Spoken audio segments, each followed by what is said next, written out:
Welcome to the Bxngers Society presents movies of 1988 box office hits. And here is your host, Profit Director.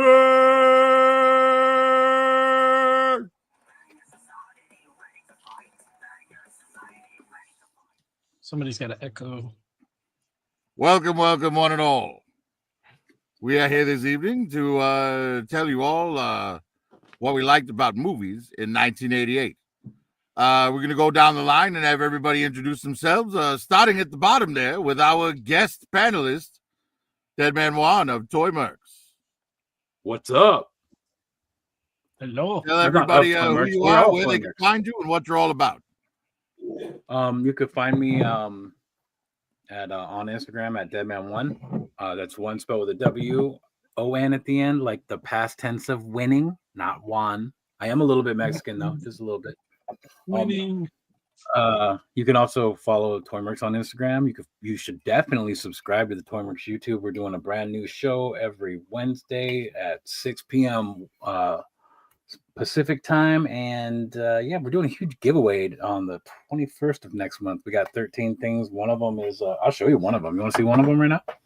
Who are you giving away? Giving away this thing. Oh, look at this big ass thing. That's what she said. All right, that's it. That's all I got. I mean, I got a bunch of other shit. Go buy my magazine and stuff too. There's a bunch of shit, but I'll stop right there. Nice. M3. Thank you. My name is M3. Do not try and find me, and do not subscribe if you do find me. Don't watch my shit. Just watch Kurt Schultz, Star Wars Squat Box, hang out with Digital Caveman, Ed Geek Home World, Profit Director, and Deadman One are the best. Your best bet. Thanks, Profit. Right, and you can find him on M3 Reviews talking about his collection. We won't get into. Ed, how about you? Make sure you subscribe to m3reviews.com. This is I'm ahead with Geek Home World. And especially if you like puppet play. Never mind. Let's see. I talk film, TV, and tech at Geek Home World. It's in there. Go like, share, subscribe. I'm a shameless whore for subs, so you can sub now. Thank me later. So thanks for being here, everybody. We're having fun tonight. So big thumbs up on the video here. Digital. I am the Digital Caveman, and for those of you who have not seen one of my many action figure reviews, that's what I do. I do action figure reviews, and few weeks, I'll have my 1000th episode will be airing, and we're going to have a live stream following that. And you can find me on YouTube as at Digital Caveman with 2 N's. Don't go to that guy with 1 N's because he's a jackass. I don't know who he is, but anyway, I don't know who he is, but he got the name before I did, so I had to add an extra N on my name. And Instagram, on some Discord channels. So, just if you look up Digital Caveman with 2 N's on whatever social media you're on, if you run across it with 2 N's, that's probably me. Nice. Curtis, how about you? I'm Sergeant Curtis Schultz. You can find me at Star Wars Squawk Box, which is this channel here, and you can find me with M3 and Kaz and Profit. We all usually hang out. Digital Caveman, Ed, everybody. Welcome, Deadman Juan. Thanks for showing up to this. Yes, and don't call me Shirley. Okay, Shirley. Be serious. Right, whatever you say, Shirley. All right, yeah. Thank you again, Digital. Deadman, for guest panelisting tonight. Next week we'll have Ace's Place 22, who is in the chat right now. M3, would you like to address the chat, please, sir? Why, sure. He wants to undress the chat. Oh God! I'll go from the bottom up. Well, he said, Oh, will you? Rooter to tutor. Shout out, Casual Toy Collector. Shout out Rob78, Geek Homeworld. He's here too. That's a good guy. Ace's Place 22. What's up? Did I say Toy Mercs? Toy Mercs is here. What up, Toy Mercs? But Big M, what up, Big M? Old school, yeah, old school. What up? Got Clan and Ball FD. What's up, man? Latin Legion's Action Figure Podcast. What's up, my man? Fucking, it's like that is about those studios. What up? We got MC DJ. What up? Hopefully I didn't miss anybody. And we're going all the way up to the top. That was great. Good ones. Thanks for everybody being here. Yes, and not to interrupt there, but a special welcome to my channel member, MC DJ ACDC. We love channel. Yeah, we love the big DJ here. Good to have music when we're at McDonald's.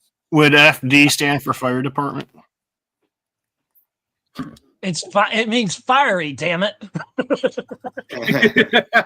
So, as you all know, tonight we're going to be talking about the best movies of 1988, or as so we picked them. We rank the movies, and the way it works is if one person picks it gets a rank of D. If two people pick it, a rank of C, and so on and so forth until if 5 or 6 people pick it, it gets a rank of S. As you know, each week each episode, I like to rework the marquee in front of the Chicago Theater, or the Cobra Theater, as I like to call it, to illustrate what's going on with movies. So as you can see here, we've got the marquee. Everyone can read. It's not a new thing. But then here for the movie posters, we've got Akira. We've got Beetlejuice. We've got Roddy Piper trying to convince me to try on these ridiculous-looking glasses. And those jeans. Curtis and M3 are there. We've got They Live and Who Framed Roger Rabbit as our movie posters. And wow, you went right right past so. Wait a minute. Fine, Roddy, I'll try on the damn glasses. Holy shit. Curtis and M3 are fucking aliens. What the hell?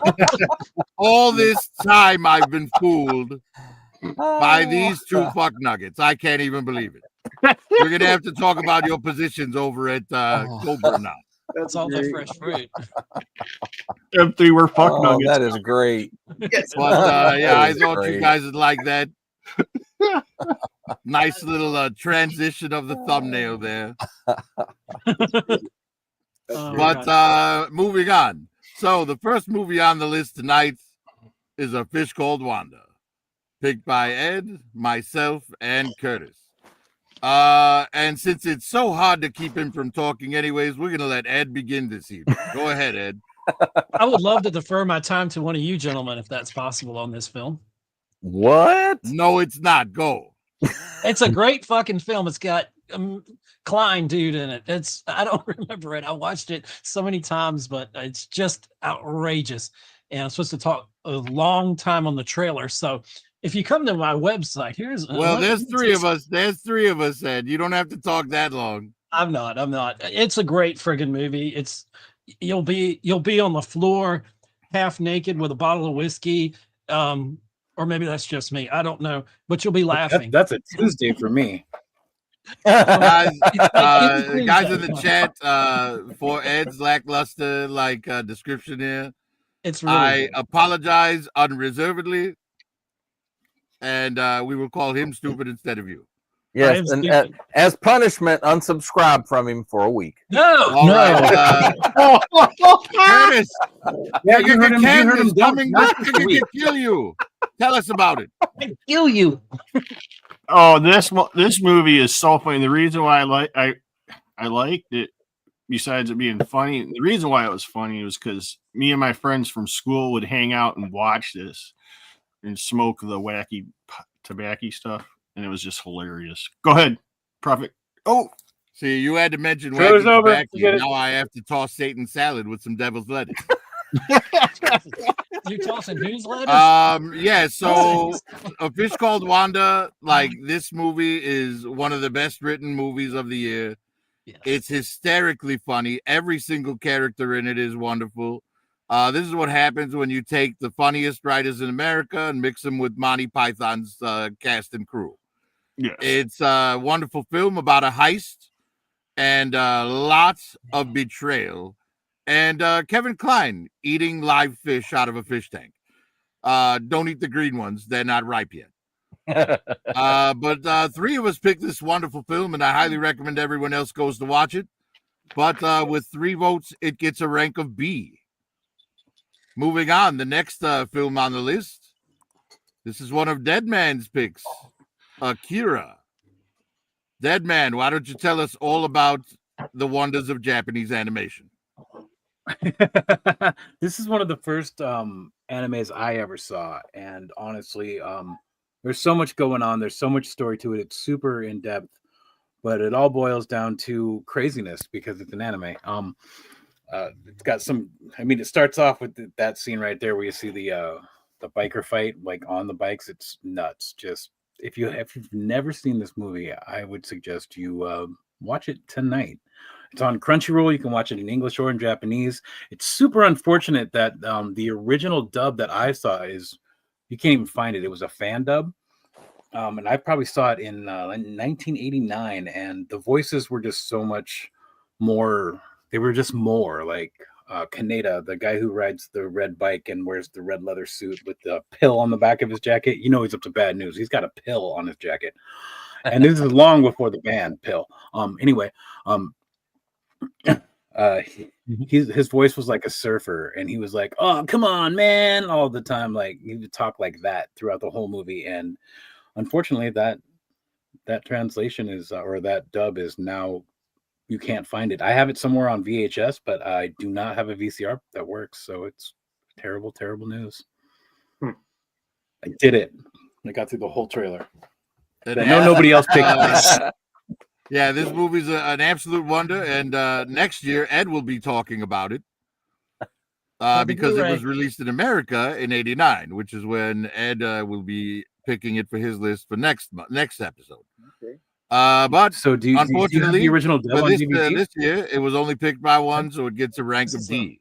Blu-ray. Now, keep in mind, folks, being in a D rank here on this show is not necessarily a bad thing, because it's still in somebody's top 10 movies for the year.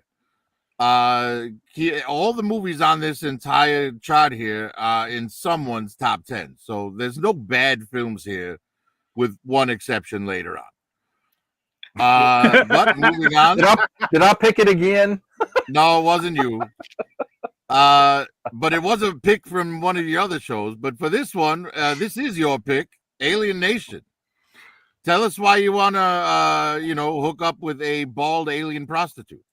Well, because it's new and it hasn't been done before. And no, I just saw this. It was a really cool movie. What's your name? Sam Francisco. And it's been a long while since I've seen this. I've seen the show a little bit more than I've seen the movie. But you got was it James Caan was the head detective, and he gets teamed up with the new alien guy because it's coming down from HR that, hey, you guys got to work together. And they tried to make Lethal Weapon only with aliens. And, I won't say it didn't. It didn't quite work as well as Riggs and Murtaugh, but it at least did get a spinoff series. And, I enjoyed this movie. I thought it was cool. I forgot James. Can't believe none of you other nerds picked it. I almost picked it. I can't believe none of the other nerds picked Akira. There were a lot of good movies this year. That's why I try to tell people that when there's. Oh yeah, I know. If something's a rank of D, that's like the more things that are ranked D in a year, the better the choices were for that year, because we couldn't agree what to pick on. The way I look at it is, a D is still a passing grade.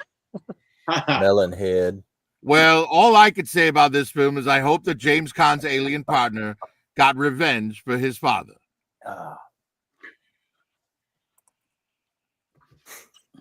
And then one person picked, so rank a D. Next on the list, Beetlejuice, picked by Deadman, myself, and Curtis. Who'd you say? Beetlejuice. Don't Beetlejuice. say it again. Say it one more time. Beetlejuice. Nah, I'm not going to just say a it movie, again. guys. Anyways, Deadman, tell us about Beetlejuice. Well, amazing movie for its time. It was ahead of its time in many, many ways. And Winona Ryder, wow. I seriously doubt it'll be the last time we say wow about Winona Ryder in this episode that we got going on here. It's just a great movie. I don't know what else to tell you. It's about a ghost that he's the ghost with the most and causes a lot of havoc. I'm trying to let other people talk because there's more people that picked it. Am I not supposed to do that? There are. And I'm one of them. I think this movie's fantastic. Tim Burton, he's one of those directors where no matter what's going on, like no matter what film of his you're watching, if you don't know it's Tim Burton, you will know by the visuals within 10 minutes of it starting. Very iconic. Michael Keaton and Tim Burton worked very well together on more than one movie. One of the movies I'll be picking next year. But Beetlejuice, Curtis Juice. Let's go. No thanks. I'm going to pass on that. Mr. Tallyman M3 Banana. might be in line for that Curtis Juice, but I'm going to pass. And Mr. Tallyman Banana. Daylight coming, I want to go home. Yeah, it's such a great movie. I would say something about scenes, a lot of all kinds of good stuff in this movie, man. It's just funny. It's nostalgic. Like you guys said, it was ahead of its time. And it's, kids, man, you're hooked. You're hooked right away. So I suggest if you haven't seen it, go see it. But I don't know how nobody's not seen this. Right. At this point, they've all seen the sequel. Man, you wanted to add something? Yeah. Maybe don't. I just wanted to say scare the bird away from the car. I just wanted to say something about how Tim Burton's style was perfect for this particular era. Yes. Like everything that Tim Burton did in the 80s was, especially the mid to late 80s, was fucking gold, even into the early 90s. Because I mean, the early 90s was basically the late 80s. That's how it works. But just gold. Tim Burton was untouchable at the time. That's right. And 3 of us agreed with that. So shockingly, Beetlejuice is not S tier, but what are you going to do, man? But apparently the hotness of Gina Davis and Winona Ryder was not enough for some people. So it gets a rank of those B. people. Can we kick them off the stream right now? We cannot. Just get rid of the people that didn't realize that. This one got picked by a few of us. Ed, M3, myself, and Curtis all wanted to hook up with Elizabeth Perkins when we were 13. Yes, we all did. Yes. I know that people hit this thing with some controversy because technically he's 13 and blah, blah, blah. And I'm sorry. But when I was 13 and I watched this movie, I was like, I would like to get into an adult body for a few days and hook up with Elizabeth Perkins. And you're still trying to do that. Still trying to do that now, even though we're both old and decrepit. An adult body. It's just not working. But anyways, this movie, it's every kid's dream. I loved this movie as a kid. Like being able to have like some massive loft with like any toy you could ever fucking want and get to bang a hot MILF. Like, come on now. What's wrong with that? Anyways, I'm gonna let M3 take over. Yeah, just like Robert said, when I saw this movie for the first time, I was like, damn, this is great. You basically get a wish by the Zoltar machine, and all the little key points after that, like and her right there, she's in Independence Day. Great. I think I'm right on that. Is that right? She's Jeff Goldblum's ex-wife in Independence Day, or is that a different girl? Anyway, no, I think you're right. I think it is Elizabeth Perkins. Yeah, great girl. Great. I could be wrong though. She's definitely the neighbor on the show Weeds, though. Okay. Yeah. Yes. But, who doesn't want to make a wish and then have all the stuff just unfold? And I've seen this movie probably twice, once as a kid and then once as an adult, and it still holds itself. I like when he gets his job and it's all about toys. So he's got that big city building, like transforming it and shit. It's like a big ass GoBot, dude. That was one of the scenes that really stuck out in my mind. But great movie. That's all. Nice. Go ahead, Curtis. Yes, great movie. so funny as a teenage kid, you know, and he becomes an adult and he goes to work for a toy company. That is like what every kid wanted, you know. Then he gets to be with Elizabeth Hurley, and that scene where he's like, do you want to stay the night? And she's like, yeah. He's like, okay, but I get on top, and she smiles. And then later on, when it's time for bed, he's on the top of the bunk bed, and she's at the bottom. She's like, what the fuck? Yeah, but she wasn't disappointed. She got a really cool decoder ring. It glows in the dark, man. Ed, why don't you wrap us up on teenage fantasies about hot old women? Well, hot old women, all they really want's a decoder ring. I mean, really. Clearly. Free mortgage, maybe. I don't know. This is a great film. And like you said, you know, screw the politics of it all, you know, and, you know, when you're young, that's what you're thinking. And you have to take a film in the time it was made. And so it was totally okay. It's a very funny movie. The part about the piano, of course, everybody remembers that. And I'm going to say James Caan, and I don't know that that's James Caan in there. I can't remember the guy that was in there. No, it wasn't James Caan. It was, what was it? They Robert changed Loggia? it. Okay, they changed it then. But yeah, it's just a fun film. This is when Tom Hanks was still making comedies, you know, and still doing them great before he got more serious and all that. But it's just a fun film, and you'll love it. And Penny Marshall was such an important person back then. And Spielberg, I didn't realize that. I see in the credits there. She had a part in it. Interesting. It's a great film. It's just too much fun. It's a great film. That's all I got to say. It's fun. Yep. And I agree, as well as M3 and Curtis Schultz, which makes 4, which gives us an A-ranked film. Excellent. Next on the list, Child's Play. This was picked by M3 and myself. And I'm going to go ahead and start here. This movie is iconic for many, many reasons. More dollars. Chucky will go down in horror history, never to be forgotten. The idea that like somebody could like put their essence into a toy and have that toy walk around and talk to people. Wait a minute. You know what? That's too close to home. M3, go ahead and take over. I love this. You know, as a kid, I was kind of like scared for the fact that there was a guy that did a witch ritual on this doll, so that he was some satanic worshiper and put his soul in this doll, and this doll came alive. And the animatronics were really cool. The every little kill scene. I mean, if this little motherfucker came at me now, I'd be like drop kick in the field goal, right? This thing's gone. But nope, he had a knife and he did well with his little jokes, his little one-liners and stuff like that. I really liked it as a kid. I literally only seen this movie one time, and I watched the remake. And the remake is not that bad either, but this one right here.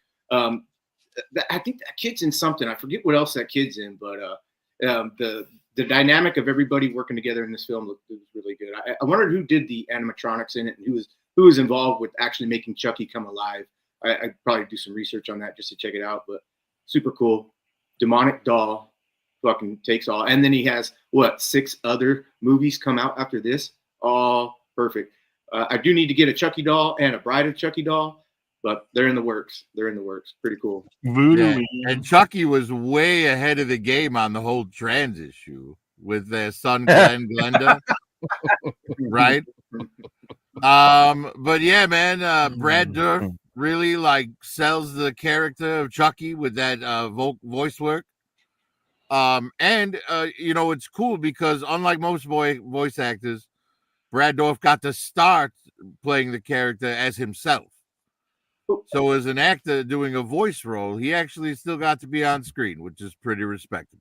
Hey, Prophet, real quick. So Chucky, in my memory, because like I said, I only seen this one time as a kid. The guy who gets his body or his soul into Chucky reminds me of a Sam Kinison type look. Is that right?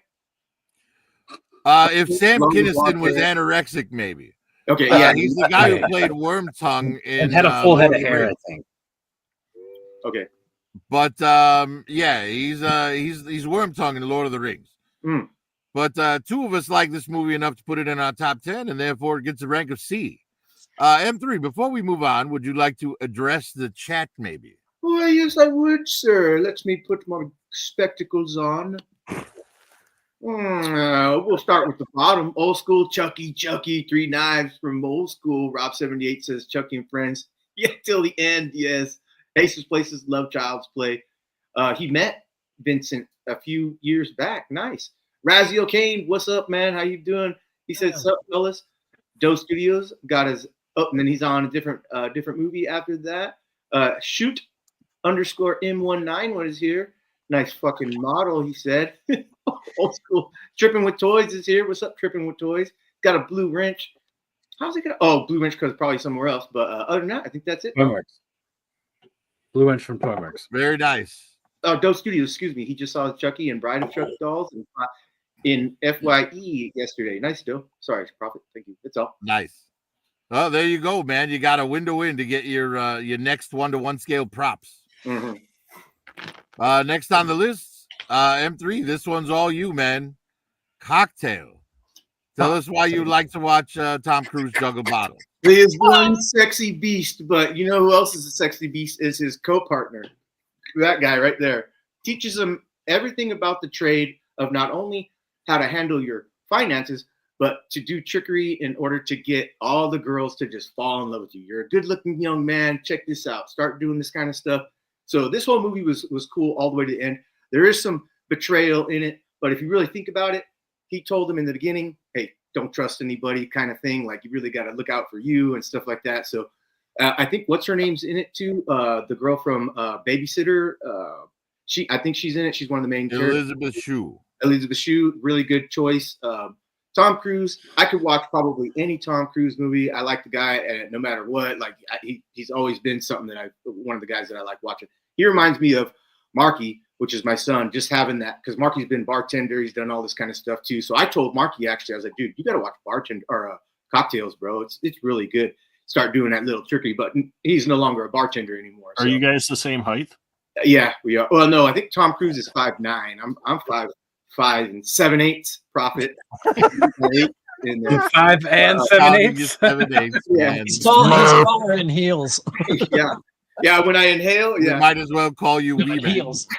Look at me. Hell yeah. So that guy taught him about cocks and tails. Great movie, great story. Hey, Smokey Smurf. Very good writing. Smokey Smurf. Yeah. Yes. Yeah, that's it. Well, M3 was the only one who got turned on by Tom Cruise that year, so it gets a rank of D. Next on the list, we've got Colors, picked by Curtis. Curtis, tell us why you love gang violence.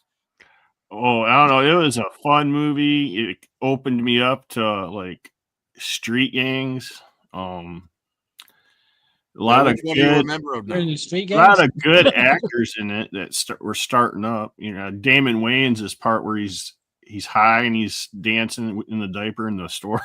that was funny as fuck. There's a lot of upcoming actors. Cheadle was in it. Don Cheadle. Trying to remember. Sean Penn was in it. Duvall was in it. It was a good movie. It was, a lot of, portrayal and all kinds of crap in it. So it just, caught your eye as a young kid, and you're just like, you grew up in not that great of a neighborhood, stuff like this catches your eye. But yeah, that's all I had a completely different experience, but we don't have to talk about that. When is your rap album coming out? I have no rap album, dude. No way. Yeah, call it like it is, man. It's nerdcore. Right. I love it. Well, Curtis liked watching gang violence enough to pick it. So, and it is, don't get me wrong, it is a great movie. It is. If Dead Red Juan wants to say something about it, he can take some of my time up. Dead Man, do you want anything to add to Curtis's Colors? I I would just say that where I came from, gang violence wasn't really a thing until this movie happened. And this movie came out over the summer, and I was in junior high. And the next year, all these people that were friends with me just weren't friends with me anymore because I was a punk rocker and had a mohawk, and they all of a sudden were just gangsters, and they didn't want to be my friends anymore. That was my experience with this movie. But it was a great movie. They have one of the best jokes ever. The older Robert Duvall tells Sean Penn at one point, he says there's two bulls sitting on top of this hill, and they look down at this pasture, and there's a bunch of cows down there. And Sean Penn, not Sean Penn, but the young bull goes to the older bull and he says, "I'm gonna run down there and fuck me one of them heifers." And the older bull says, "Nah, I'm gonna walk down there and fuck all of them." So that was a good joke. Yeah. Apparently, it's Don't not spoil that it. great because not a single one of you laughed. I'm laughing. I'm smiling because I remember it. I think it's more wise words than humor. Yeah. I'm just But thinking about the anyways, Williams- Curtis was the only one who picked Colors, so Colors gets a rank of D. Next on the list, Coming to America. This is sadly our only S-ranked movie this evening because we couldn't agree on anything else. So pretty much everyone but Deadman here has picked Coming to America. And I almost picked it. I will go ahead and pass it off to Curtis. Tell us how much you love it when the royal penis is clean. It's great when the royal penis is clean. It's not, you ain't got to worry about nothing, and it's good to go, ready to, for action, But yeah, it was great, and the tie-in with that, what was that 83 movie with Dan Aykroyd and Eddie Murphy? Trading Places. Trading Places. It had a little tie-in in there, and McDowell's was great. It was a hilarious movie for me as a teenage boy. But I'll let somebody else talk about it. So Very nice. Digital, go ahead and sow your royal oats. Well, this is the time period, at least for me, when Eddie Murphy was at his height, when he was at his funniest. And, this movie, The Golden Child, God, I used to watch those all the time. And especially like the guy comes in with all the Jerry curl and sits on the couch. And then when he gets up, there's a big old stain on the couch. It's crazy. It's crazy. And I love this movie. Now the sequel, I don't know so much. I haven't watched it, but this one was funny, and it also kind of kicked off Arsenio Hall's short career, where like every other week on his show, he was like, "Here's my best friend, Eddie Murphy is the guest." yeah. For those of you who don't remember that. That's what I got to say. I was never really a member of the dog pound. Ed, tell us, do you prefer to go to the bathroom alone, or do you call the wipers?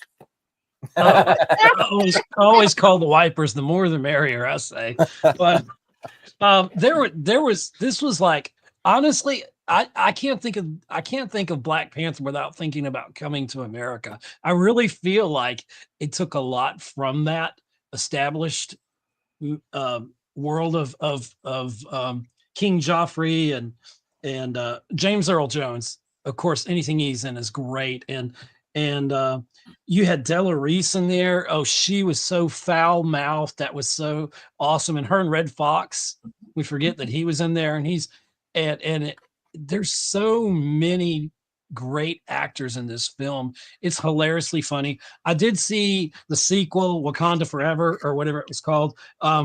But it's not as good, of course, as the original. But this was just a really, really good film. It's so incredibly funny. There's so many jokes, and it's almost hard. A little bit more action in Wakanda Forever, though. Just a little bit. Yeah, it was way better than Wakanda Forever. That was trash. But anyway, there's so many people. Louis Anderson was in this when he was okay. I forget about that, y'all. And all I gotta say is sexual chocolate. Remember the band? Yes. And M3, why don't you tell us about the man you met in the restroom? Yeah. Well, yeah.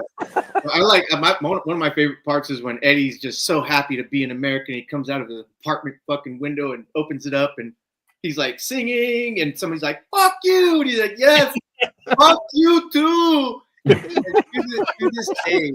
this day, my wife still uses the line when I'm like, "Hey, babe, would you like me to do this?" She's like, "Whatever it is that you like." You know, it's the girl, bark like a dog, a big dog. She loves that line. That's great. But yeah, good movie. It's one of my. It's in my top 10. Yeah, really cool, man. That's it. Done. Boom. Very nice. And yeah, because 5 or more picked it, it gets a rank of S. Sadly, it's the only one this week, folks. Next on the Why'd list, you let the cat out of the bag so early? Die Hard, picked by downhill from here. DC, Ed, and myself. See, here's a shocker, right, folks? Like, Die Hard came out, and it's not S tier. Yes, I agree. It is blasphemy.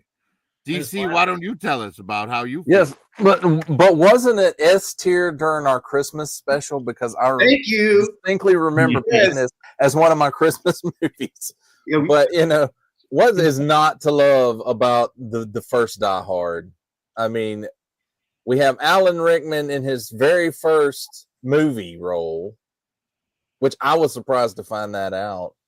Well, this was his very first movie, and what a great villain Hans Gruber is. Yippee-ki-yay, cowboy. And you know, just Bruce Willis kind of, to me, this was his bust out movie because he had done some things before, like what was the show he was on, Moonlighting, and Blind Date was good. and there might have been a movie before this one, but this is the one that really put him on the map. And you know, just great action summer, don't have to think about it, shit's getting blowed up. People who live near the Fox building where they filmed this complained all the damn time because of all the gunfire and explosions and shit going off at nighttime. So excellent movie. So I'll let somebody else talk about how much they loved it. Nice. Ed? There's not knocking to add that he didn't say. It's a fantastic movie. It's when you think of Bruce Willis, the first thing you think of is Die Hard. If you're like me, that and Moonlighting. He's David Addison. Great show there. This is one of the franchises where I think I like every film in there. Some are better than others, but they did 4 or 5 sequels. I'm not sure exactly, but it's just a really good thing. And what's funny, when you get to the second Die Hard, he's like, I can't believe this is happening again. And from the moment I saw that in theaters, I was like, yeah, because they paid you. It's like, what are the chances of this happening again? I don't know. But it was just great. And there were times I was expecting him to break the fourth wall like he did in Moonlighting, because I was such a big Moonlighting fan. Really was, still am. But this is a great action film. It's just really good. And it's got the guy from Family Matters is the cop. Yeah. I forget his name, but it's a great film. Right. He shot a kid. That's right. You know, the kid should have been in the mine, right? Prophet. If he was, he'd still be alive. And he didn't learn to trade. He died hard. Right. Next. But 3 of us saw fit to put it on our list for 88, even though a lot more of us put it on our list for the Christmas special. But that's something that's kind of weird, right? Because it's ranked B here, but it was ranked S on Christmas. And the funny thing is, there was a movie picked on the Christmas side that we'll be coming up to soon, and we'll talk about it then. But for now, Curtis picked Dirty Rotten Scoundrels. Curtis, tell me how much you love getting scammed by beautiful women. Yes, this movie was great. It was hilarious. You got Steve Martin and can't think of his name now. Michael Caine. Michael Caine. Yeah, Michael Caine First time I seen him was in Shaka Zulu, but it was great, like well written. There were little jokes and stuff, and stabbing each other in the back here and there and stuff over women, and it's just a great, funny movie to sit back and relax and watch. Get some laughs if you need some laughs. I watched this again with a bunch of my friends in high school. We were just laugh our asses off. Great movie. If you haven't seen it, you need to see it. I don't want to spoil too much of it, because then you do kind of ruin that if you give it out, especially if you haven't seen it. So that's about all I got to say about this one. Does anybody else want to say anything? Use my time up on this trailer. Well, Steve Martin's obviously in it. He's hilarious in this film. Mm-hmm. It's really good. Yeah, it was very, very hard for me to leave this off of my list. It almost made mine. Right, and the redheaded hottie who plays opposite these two, her. Yeah. Something about her, man. I don't know. Yeah, I'll give you that Very, one. very attractive woman. But anyways, Dirty Rotten Scoundrels, picked by Curtis, and therefore it gets a rank of D. The scammage is awesome. Next up, here it is. Now, this was picked by someone else at Christmas time, and the guy who didn't pick it and did pick Die Hard is now picking this and not picking Die Hard. Curtis, explain to us what happened between then and now that made you lose your mind. I didn't lose my mind. No, like this meant a lot to me, like with me and my brothers, and then through my very bad divorce, and I had a couple years of not seeing my kids, but they saw this the year I finally got them to come and come over for Christmas, and they loved it ever since. So every Christmas we watch it, even that they're in Texas and they're not here, we'll get together and we'll watch it over online. So it's got a lot of, I guess, emotional damage to me, or however you want to say it. So, well, now I just feel terrible. Ernest You should actually shaved you your fucking Christmas. asshole. yeah. You go to hell and you die. So I had to put this one on.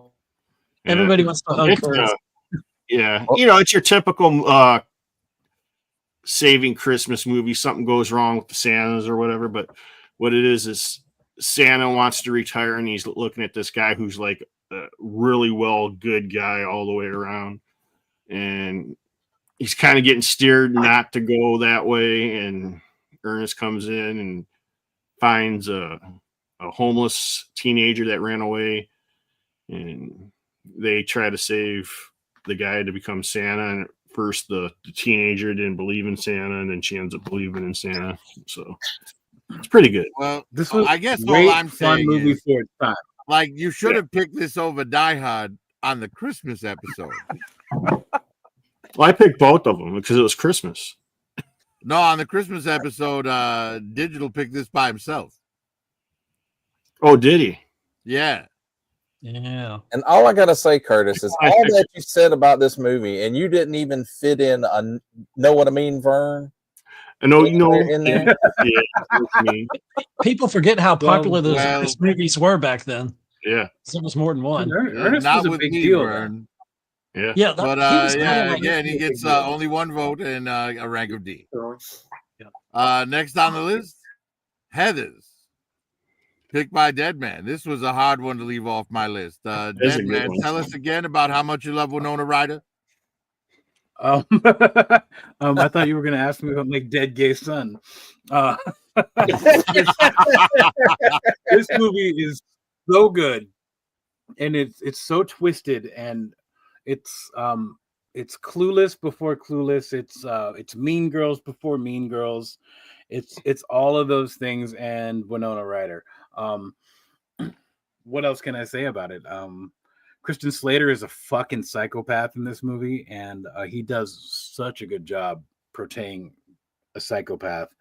It's it's great. I mean, you start off by accidentally killing your best friend, which is what's happening right there. And her best friend was a cunt anyway, and she thought she was a cunt. So it's I don't know what else to say. It's a great movie if you like. Well, you could Psychopaths, say, it's I love great. my dead gay son. Is this the one that Winona is- Ryder? Is this the one Winona Ryder wrote? I don't know. I We'll don't see think when so. we get to the movie poster. Yeah, maybe. But yeah, and hey, look, it's the dead gay sons. Yeah, lots of funerals, lots of violence, kind of. Yeah, somebody's asking me how the live went right now, and I'm live right now. Sorry. Anyway, if any of you out there have not seen Heathers, go watch it right now. It's free on multiple streaming platforms right now. I actually believe watched it's on it, YouTube for free. Yeah, it's probably on YouTube for free. I watched it a couple of nights ago with my wife. Written Daniel by Waters did it. Daniel Waters. Okay, it must have been the next movie. One of these movies around this time she wrote herself. Well, as much as I would have loved to have room on my list for this, Dead Man was the only one that could find the space, and therefore it gets a rank of D. Yes, the movie she wrote, Curtis, was probably something about kleptomania. Maybe. Yeah, that's a dig right there. Next up on the list, Hellbound, Hellraiser 2, picked by Digital and Deadman. Deadman literally just went on, so I'm going to say Digital start us off. Okay, well, last year, was it last year? I picked this one on the first one on my list for last year. And honestly, I think this was the last of the good Hellraiser movies. The rest Agreed. of them I really didn't care for. When it got to the one where they were like had the puzzle box in outer space, I was like, okay, I'm done with this shit now. But this one I liked. The first one I liked. I thought those two were the best out of all of them. And I have not watched the Hulu one or whatever it is where Pinhead is now trans or whatever. I don't know. I hadn't watched it, so I don't know. But yeah, this one and the first one were the best too. Probably not much like the books, but I don't know. I've never read the books, but I enjoyed the two movies. So, Dead Man, you can talk about it some now. I'm done just rambling on. Hellraiser 1 and 2 are on my list of all-time greatest movies. I love the character Pinhead. Some of the ones after this are not so good. Part 3 is one of those, but I mean that was like in the 90s, and there was like a CD fucking head guy, and there was a lot of weirdness going on. But this is great. The Cenobites get defeated and then come back at the end. Super good movie. If you like horror and you like Hellraiser, the first one, definitely watch this one. It takes place. It starts up basically right after the other one, kind of like Halloween 2, and also Phantasm 2. And I think I picked Phantasm 2 also, and the only person that did so. Anyway, yeah, great movie. I cannot recommend it more. I agree. I think it's a fantastic film. Just didn't have room on my list. And I'm sure many other people on the panel feel the same. But since only two of you had room, it gets a rank of C. Should we shout out to the chat? Yeah, M3 wanted to address that. I'll be right back, guys. I don't know if my movie's not one of my movies is good, so I'll be right back. Yes, Ace Display said Heathers is very odd. Heathers was a good movie. Geek says Slater, good actor. Digital Ronin. Right, who doesn't love discount Jack Nicholson? Yeah, Slater was the best thing about this movie. Wait a minute, what? I thought we were doing. Did I miss two movies? Gosh dang it! Savannah on film. Hi. You want anything for Junior? No, I'm good. Thank you, brother. You want anything for Junior? You want a burger or something? No. Fries? No. Thank you. You want their Bud Light? You can bring me a 30 pack. All right. Thank you. We'll take No, a no. pack. No. Old school said there's like 10 Ernest movies. Yeah, we're going back into Haverns all the way up. But yeah, all the way down to the last one. Queen Bee said, "What's up? Hi, Queen Bee. How are you? Yeah, Queen Bee. You little cutie, you little cutie, you Queen Bee." But yeah, He's got the Queen Bee action figure. yeah. Hey, Heathers was a good movie. I'm sorry I missed it. I was talking to Marky, but and Hellbound Hellraiser 2, perfect movie too. Just didn't make my list as well. Moving on. Next on the list is M3's pick. So I'm glad M3's back with us. M3, how much for one rib? What movie is this? I'm gonna get you, sucker. Oh, Yeah. What movie is this? Cherry's at the bar and she's all hot and shit. He takes her home. She's like, "You got a 12-inch dick?" He's like, I do. Takes her home. And he's like, "I got to tell you something. I don't really have a 12-inch dick." She's like, "Oh, it's okay, honey." Takes her wig off, pops off her fucking leg, dude. She's hopping after him. Dude, yeah, look at the motherfucking shit. He's walking down the street all fucking sexy like she's got goldfish in his motherfucking shoes, dude. And then, the whole thing was like, if he died by gold chains, man. Oh, he died by gold, man. No, not gold. Yes. And then the ghetto game where the dogs chasing out, they got TV on their fucking shit. They're running through the fucking shit, man. Oh man. This is probably one of the most iconic movies that I ever introduced those to. These gentlemen here, super funny, and then that was all a spinoff and went into like what's the show? In Living Color. Yeah. Super. all of these motherfuckers, Great dude. show. That was funny, man. Yeah, great movie. I'll watch this again right now, man. It's funny. Me and my sisters were dying, and for like, for like. There's a goldfish. Yeah, for like weeks we were doing these little one-liners with each other, man. That was fucking awesome, dude. And the military guy, he like got all the patches, and they're like, "Oh, you got this right here, man. It's for sewing. This right here is for typing 30 words a minute or some stupid shit, man." I love that movie. Fucking great, good time. They did really well with that, the comedy, man. That's it. Yeah, I have to admit, I would enjoy having my own theme music follow me around.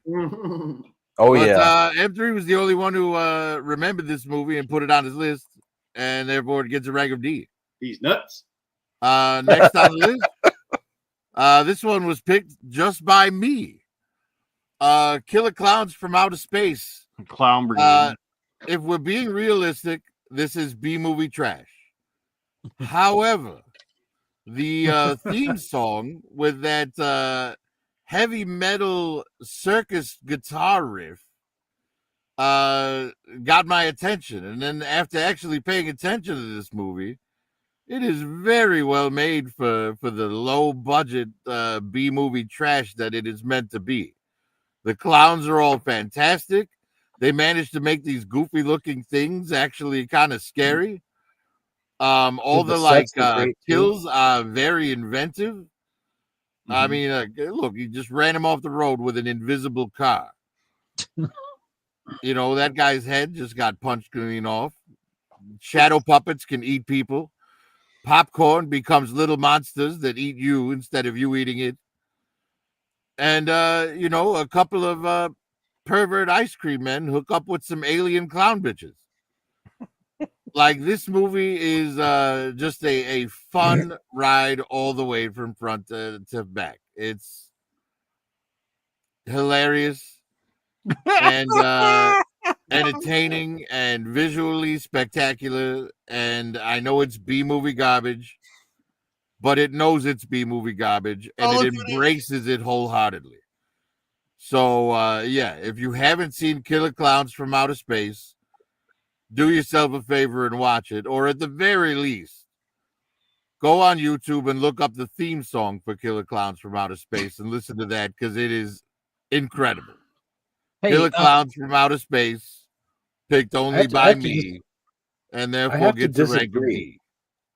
I have to disagree with it being garbage. That movie is not garbage.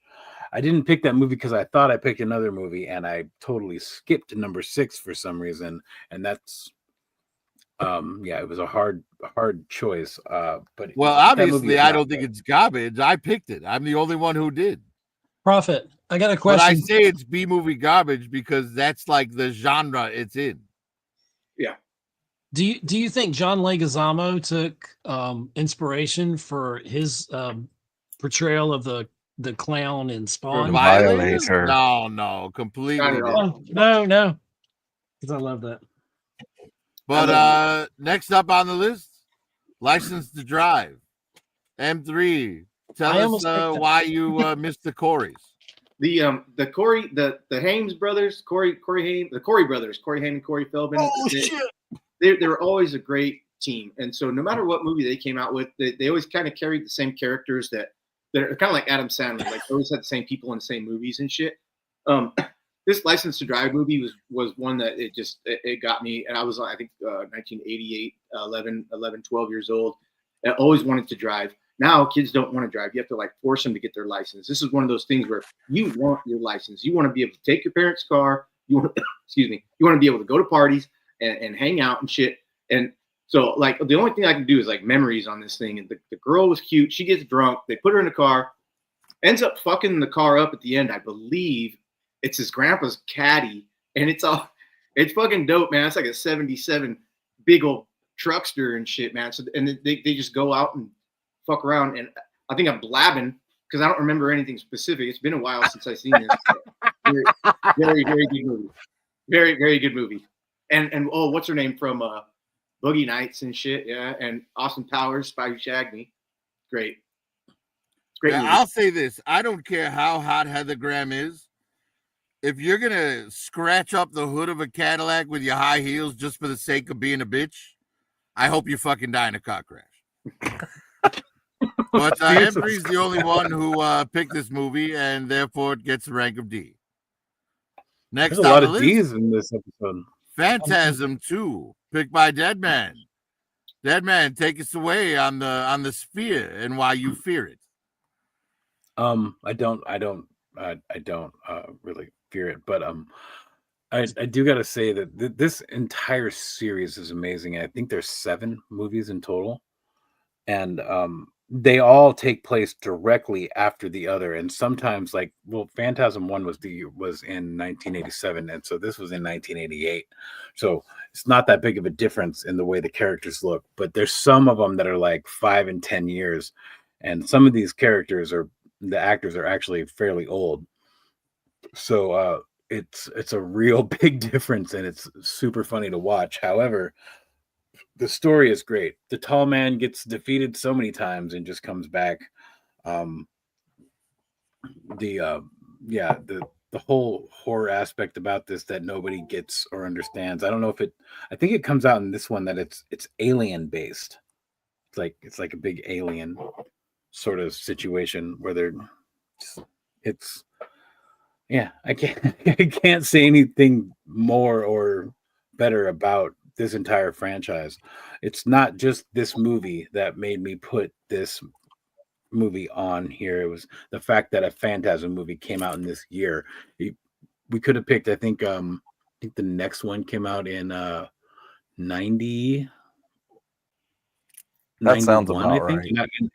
And I would have picked Phantasm 3 at that point, just because this entire series is just amazing. My wife and I actually spent an entire day 2 years ago watching all of them. It was a Sunday afternoon, and we just sat down and we watched.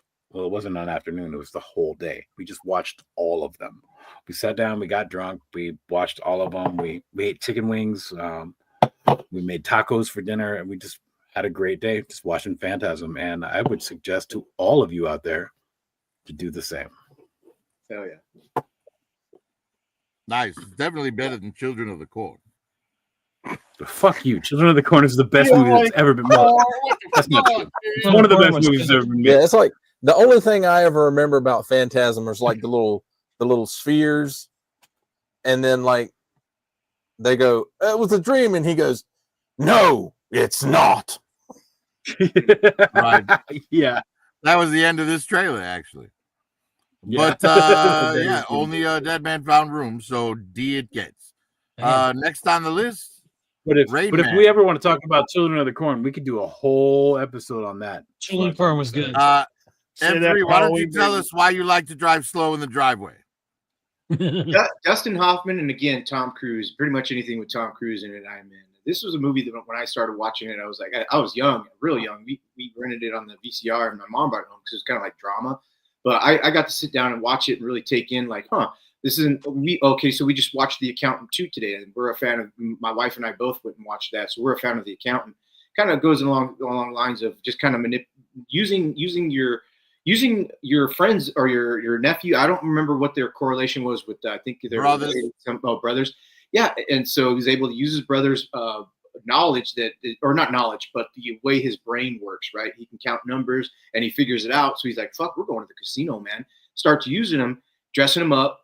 I gotta have white underpants. Where's my white underpants? I need white underpants. He flips out because so Tom Cruise constantly has to babysit this grown man, but is kind of like using him in a sense, but also in the end he really loves his brother, so he's gonna like pretty much. I forget exactly what happens at the end. It's been a long time, but it's his trials and tribulations with a man who has extreme autism. If I don't even think.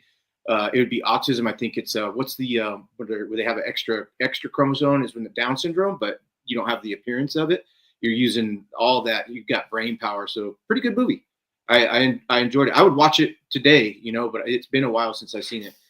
And Accountant 2, a good movie. If you guys want to see a movie, maybe not go to the movie theater, but when it comes out, it's worth it. Good flick. And then Dustin Hoffman's a good guy. I liked him in Outbreak. Outbreak was a good movie. He's always a good actor too, but shout out Tom Cruise. Good flick, good visuals, good casino time. He's flailing. People love him. Yeah, I don't know if the whole message of him using his brother's autism to cheat at poker is like the best way to deal with an autistic relative, but hey. Yeah. Well, let's talk about the real reason that M3 picked this movie. Tom Cruise. It's because Tom Cruise. well, besides that, and we know he's a secret Scientologist down there. But Great. no. He is. M3 had to be home in time to watch Judge Wapner. Yeah. Judge Wapner. Judge Wapner. Yeah, he would do that repeating thing too. Yeah. All right. Fuck. It was great. Right. Well, M3, let's see if you can count. How many people picked this movie? Oh, just one. It's a D. Damn. Next on the list, another one picked by just one. Rambo Really? 3. Ed, tell us why you like Sylvester Stallone's oily muscles. Because when I look in the mirror, that's who I see. I look back. So you have like a funhouse mirror or something? I do. It's very distorted. Objects are much larger than they appear in real life or even in fantasy. And it's got a Tom Cruise part in the mirror. But anyway, that's something else. I'm a star. I'm a star, but I'm surprised that this didn't get much more love. This is one of the penultimate Rambo films of the 80s. I mean, oh my gosh, I'll watch this film when it comes on. This is I think when he's fighting in Afghanistan. And if I'm wrong, then they must have changed.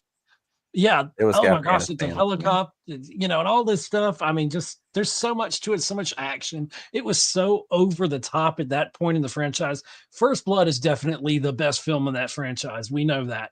But this just took it up an extra step. It's everything bombastic 80s action films copied. This Rambo was the franchise that did it, and it's a fantastic film. It's just a fun ride. You turn your brain off, suspend all reality, and have a damn good time watching this film, watching them blow up shit. Isn't that what it's about anyway?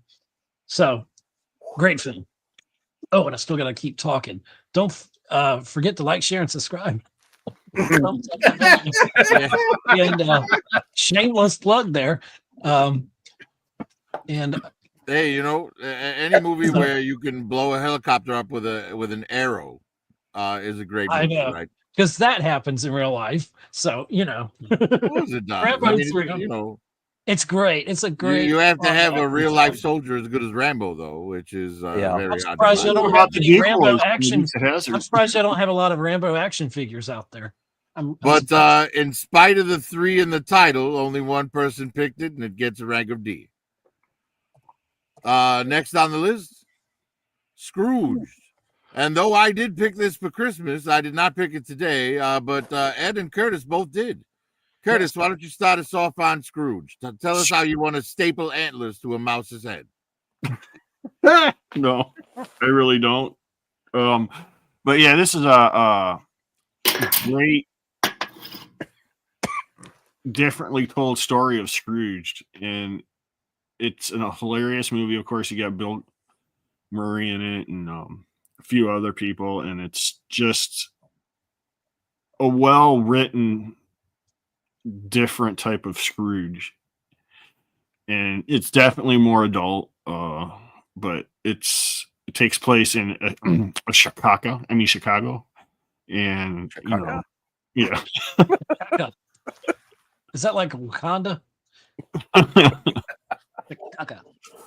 And it's just a funny movie. I don't really want to I'm sure everybody's seen this. It's just and if you haven't, you need to see it. But I'm gonna let Ed go ahead and talk the rest of it.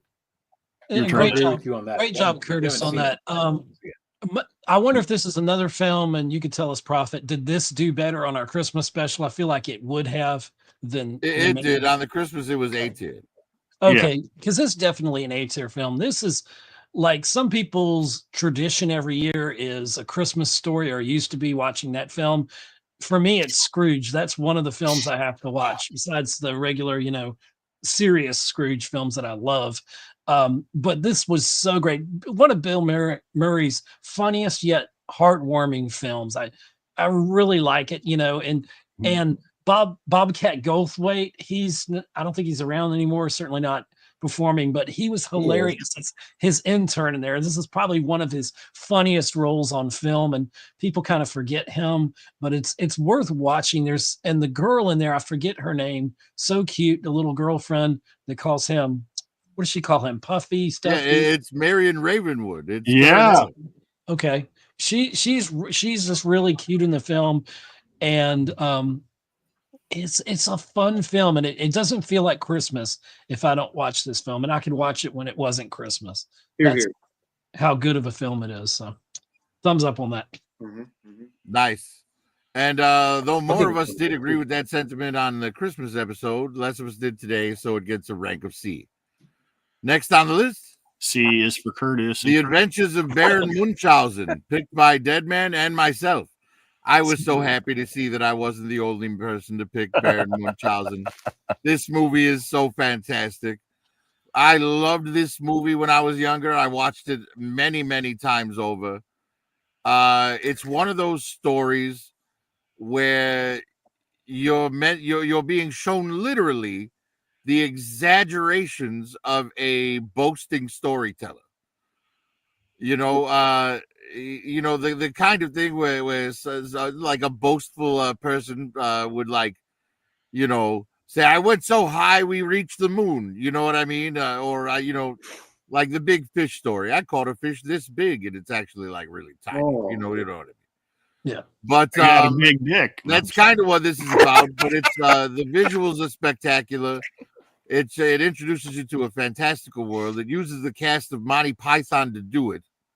And it's directed by Terry Gilliam, very visionary director, on par with Tim Burton and Guillermo del Toro. I think he's one of the best.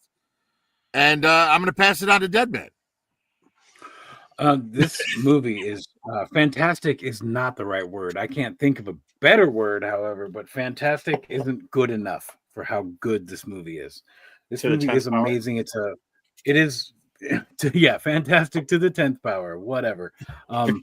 It is a fantastical story about a storyteller that embellishes his stories and all that, but it's also a story of a man getting a band back together, basically, and all the people he gets back together They're just actors who are playing the play of the story, and it's done so well, and he makes them all believe in themselves, and they pull off some crazy shit because of it. It's a great movie. It's uplifting. There And they are. children should definitely see this movie. Mhm. And there's It's a good film. It's a great Hey. movie. If you haven't seen it, see it now. I haven't seen it. Like, just stop watching us right now and go watch this movie if you haven't seen it. Okay. Seriously. No! I would not do Don't that. do that. Don't do that. Some other people might think that was unpopular of me to say, but But I will definitely agree watch that it for the a new Adventures word of needs to be Grandma. invented. Let's say Fantassinfinity. I haven't seen this. Now I want to see it because it's popped up on my YouTube scrolling stuff. Like I'm like, It reminds me of the Buckaroo Banzai film in a way, not completely. Yeah, like- it's That's great. how we It's see that. literally This is- like this is 1,000 times fantasy better. British Avengers. Yeah. yeah. yeah. But Yeah. only two of us 100%. picked it. So I skipped. Only two of us picked it, so it gets a rank of C. I'm sure you all saw what was next. The Great Outdoors, Oh, picked by It Digital M3 and Curtis Schultz. And that little chuckle Curtis gave makes me think he's desperate to go first. So go ahead, Curtis. He's just desperate. another great movie to watch with your family when it came out and it hit cable. Man, we watched it all the time. As me and my brothers, you know, when parents are at work in the summertime, you sit there and watch it. The raccoons were great. The whole movie had all kinds of good stuff in it. It was John Candy, Dan Aykroyd, a few other you'll recognize the wives in it. I forgot their names. And basically they go out, or John Candy's family goes out and this escape from life to the great outdoors. The cabin ain't all that great, and then his sister and brother-in-law show up out of nowhere, and I mean, there's just a lot of good stuff in it, and I'll give it to whoever the next person is. Yeah, Digital. Would you look at the size of the maggots on that meat? Well, I'm going to say this about this movie. This movie is the movie that taught me what hot dogs are truly made out of. And you know, between that and the you got to eat the fat and the gristle too. Yeah. And then, you know, when he shoots the bear in the ass at the end, and now he's the bald-headed bare-ass bear of whichever county it was. Yeah. But this movie was hilarious from start to finish. And it's probably Dan Aykroyd and John Candy at their greatest, at their funniest, at least, to me. And so, was there somebody else that had to talk about it? Yeah, M3. M3, Oh. Why don't you wrap up the Great Outdoors and then address the chat for us? Great Outdoors is great. I really like the steak scene where John Candy's awesome, man. Rest in peace. Dan Aykroyd is amazing. They're just two great. Saturday Night Live, fucking all over, right? They're really cool. The bear, when he gets shot in the butt and the butt cheeks are like bear and shit, dude. The bear's like, The raccoons talk to each other, and it has a little fucking subs down here and shit. Fucking cool. And it was just John Candy wanting to take his family out, but then here comes this pompous fucking city asshole that comes into it, Dan Aykroyd. It's a great movie. Really, just one of those great John Candy films. I would attribute this film to John Candy, so that's cool. Very great cool. family film, man. Yeah. That's awesome. Yes, a chat. Hello, chat. Hello, geek. DFS. He said, I miss it. DFS Infinite says, I miss this movie. Aces Place, how didn't all of you pick this one? Another perfect film. Not sure exactly which one you're talking about. But Bull 80, what's up? In Through the Great Outdoors. Great. Ha ha ha. Bull 80, what up, Bull? You little quiet man. You little quiet man. You. Doe Studio says, hey, Queen, Toy Mercs, and Boss Man. Toy Merc says, at Digital Ronin Photos, one of Dead Man's faves, and Old School, that's bad. That's Bass Lake. I used to live close to there. Oh, shit. Old School is from the Great Outdoors and shit, man. Ace's Place Wow. here. Warforge _ JP said celebrities. Geek Homeworld, what's up? Digital Ronin Photos says, "Oh, I forgot about the Baron movie that you guys just talked about." Yeah, but shout out War. What's up, War? And Wade Create. What up, Wade Create? How you doing, man? Slipping up here. Digital Ronin still geek, and looks like that's about it. Prophet caught up with Boss Man, time to eat. What's up, homie? Boss Man. I hope you're still here, and sorry we're not engaging with chat too much, but it's like certain segments every 15 minutes or something, man. But good to see you, Boss Man. That's it, Prophet. Right. And Fumbling Through the Galaxy just said The Bald Ass Bear, such a great movie. Yeah, what's up, Fumbling? Yeah. Well, sadly, only 3 people picked this movie. Therefore, it gets a rank of B. And if you don't like it, you can go find yourself a spin cycle. Jeez. Next on the list, The Naked Gun, picked by Digital and Ed. Ed, I don't think you've gone first once tonight. Why don't you go first now? This should be an S tier film. I'm sorry. Something's wrong with all of you people. You all suck. This is a classic. Oh my God. And as much as I want to see the new version, it'll never touch what Leslie Nielsen, comic genius that he was in this film, in the Police Academy films, Naked Gun films, excuse me.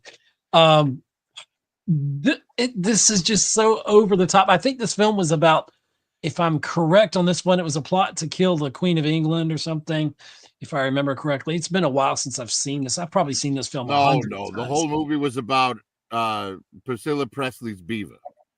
See, there it is right here. Yeah. Getting handed down. That's a good point.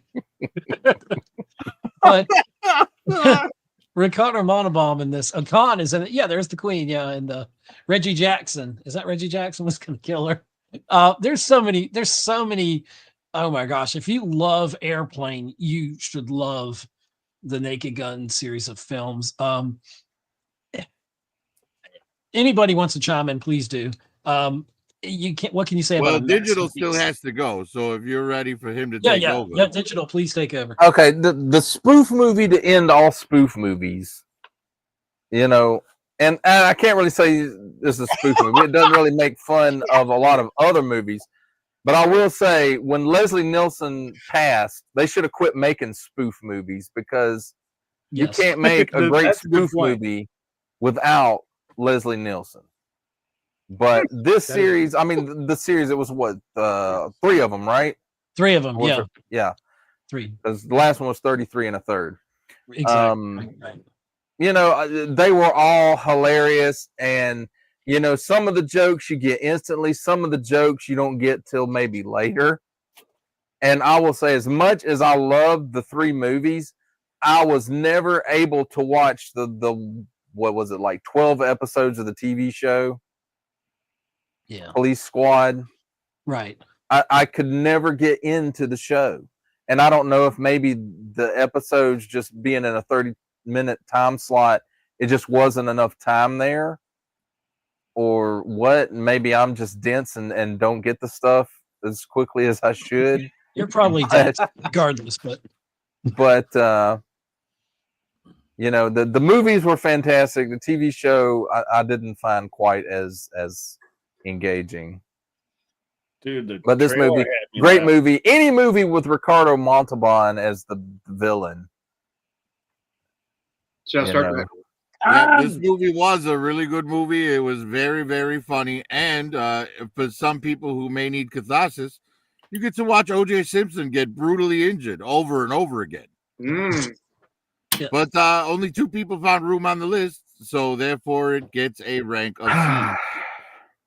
Next on the list, The Serpent in the Rainbow, picked by Deadman. Deadman, this one's all you, my friend.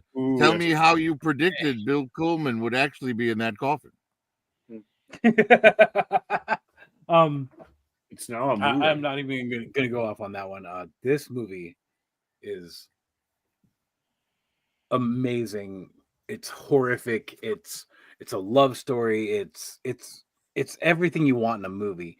And voodoo on top of it. The whole thing revolves around voodoo. It's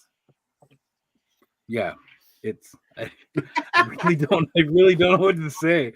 I've seen this movie probably 300 times in my life, and it's horrific. There's a scene where somebody gets fucking nailed through the head of their fucking cock. Like, Ow. it's Yeah. it's I hate when that horrific, happens. and yeah, you see that spot where the chair just turned around. That's the scene that happens in, and it's all it's all like in your head, but like real. It's so to speak. It's cerebral. Like it really leaves its mark on you. Like I said, I've seen this movie at least 300 times in my life, and if you look at my photography on Instagram, you probably understand that if you've seen this movie. This is one of the most horrific movies of its time, and at the same time, it's done incredibly well, and it beats the shit out of Romancing the Stone. I'll say that. Well, I'm reminded of the movie Real Genius, where the girl asks Val Kilmer if he can hammer a 6-inch spike through a board with his penis. And this movie showed us the other way around on that. It definitely did. Which is probably why only one person picked it, and it gets a rank of D. Next on the list, the best movie of the year, but only 4 of us knew that. And which is extremely shocking. Since I did all the work on the thumbnail, I'm going to go ahead and start us off on this one. Yeah, I They messed Live up on that is a magnificent movie. It is street level like nobody's business. They did a lot with a very little budget. Roddy Piper should have had a killer acting career after this. And it has the absolute greatest street fight in the history of cinema.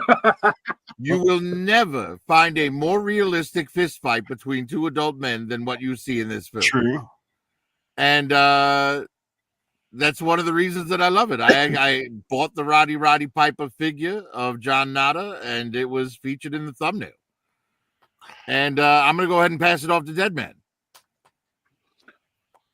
So magnificent is also, again, it's not the right word for this, because this is way more than magnificent. The idea of our society being run by aliens and giving us subliminal messages, it's pretty just true to life, period. And like you said, Roddy Piper should have had an amazing career after this, and he didn't. And also, I don't know if you followed him as a wrestler, but he's in way better shape in this movie than he ever was when he was in a ring, which is crazy. Right. Right. But yeah, the street fight, man, I've never seen so many fucking ball punches in my life, dude. It's like I think there's 13 ball punches like in that street fight. Like he just sits there and just hits the ball the whole time. Yeah, great fucking movie. I'm sorry that the trailer's over at this point. Who's next? Ed, why did you come here? to let's see, I came here to kick ass and chew bubblegum, and I'm all out of bubblegum. I tell you, me and Digital Caveman, we used to have these little, back in the day when we podcasted, when our first podcast, he had the Samuel L. Jackson app that had all these sayings, and I had the Duke Nukem for all you gamers out there, and he would always say, I'm here to kick ass and chew bubblegum, and I'm all out of bubblegum. And we would do episodes just like hours on end about it. And this film, besides it being hilariously funny on that part, is such a deep movie, and everybody lives in their own little thought bubbles these days, you know. And this kind of shows you that there's something in a bigger thing in control of everything, you know, and not conspiracy wise necessarily, but just, you know, in general, it's like who you give your power to and believing what reality you choose to believe that you live in. And it's such a deep film. And you're pointing out John Carpenter. He did a fantastic job with this film. Probably one of the best things he's done. This film's a classic. Did I watch it when it came out? Probably not originally in theaters. I discovered it much later in life, but it's a very profound film. You see them on the street, you watch them on TV. They might even vote. You might even vote for one this fall. We did. You think they're people just like you. You're wrong. Dead wrong. Next. Great film. M3, you want to wrap us up and address the chat? Yes. This movie's great, and I have to au contraire, mon frere, on the fight scene. Good Lord, if that fight scene was 1 second longer, I probably wouldn't like this movie. Great fight scene, but all I'm saying is good. It's like a John Wick fight, man. That John Wick, those fight scenes go on for like 15 minutes and shit, but it's all good because I love Rowdy Rob Piper, man. A fucking guy who's one of my favorite wrestlers as well. But also this, for the record, I said most realistic fight scene. Cool. And also, this took place in 2025. Let that sink in. Yeah. Wow.